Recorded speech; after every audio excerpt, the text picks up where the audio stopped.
नमस्कार मंडळी, मी आज तुमच्यासमोर क्षुधा वेगाच्या बाबतीत सांगणार आहे. हा श्लोक अष्टांगहृदया पुस्तकातील आहे आणि वाघभट यांनी हा श्लोक लिहिलेला आहे आणि त्याचं स्पष्टीकरण आणि अर्थ हा सुद्धा वाघभटांनीच लिहिलेला आहे. तर तो श्लोक आहे, अंगभंगारुची ग्लानी कार्शशूलब्रह्माक्षुधा तत्र योज्यम लघुस्निग्धम उष्णमल्पम च भोजनम. मग त्याच्यामध्ये अंगभंग म्हणजे अंग मोडून येणे, अरुची म्हणजे आवड निर्माण न होणे कामामध्ये, त्यानंतर कामामध्ये अडथळा येणे, अरुची, ग्लानी म्हणजे ग्लानी म्हणजे चक्कर येणे किंवा काही न समजणे, डोळ्यावर झापड येणे, ग्लानी, अंगभंगारुची ग्लानी, कार्शता म्हणजे कृशता येणे, कृशता म्हणजे अशक्तपणा येणे, वजन कमी होणे, अंगभंगारुची ग्लानी शूल म्हणजे कोष्ठाचा शूल होणे, म्हणजे कोष्ठ म्हणजे उदर शूल होणे, कोष्ठाच्या ठिकाणचे जे ऑर्गन्स आहेत त्यांचा शूल होणे, शूल म्हणजे वेदना होणे, दुखणे. तर हे आहे कार्शशूल.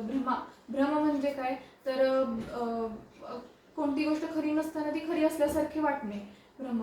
अंगभंगारुची ग्लानी कार्शशूल भ्रम. क्षुधा म्हणजे भूक लागल्यावरती ही सगळी लक्षणे आपल्याला दिसून येतात. आता आपण त्यावरती काय करायचंय, तर त्यांनी सांगितले तत्र योजन लघुस्निग्धम उष्णमल्पम च भोजनम.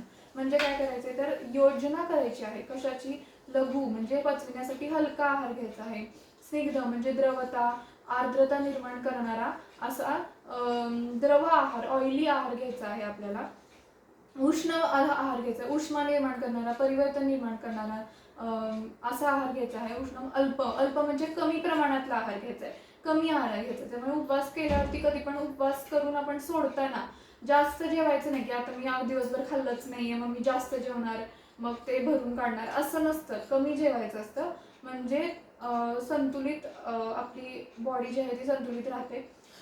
तर त्याच्यामध्ये असं सांगितलं की आमाशयामध्ये जेव्हा पाचक रस निर्माण होतो त्यावेळेस अन्न जेव्हा त्याच्याबरोबर येते तेव्हा आहार रस तयार होतो आणि हा आहार रस अन्न व स्रोतसामधून पुढे जातो.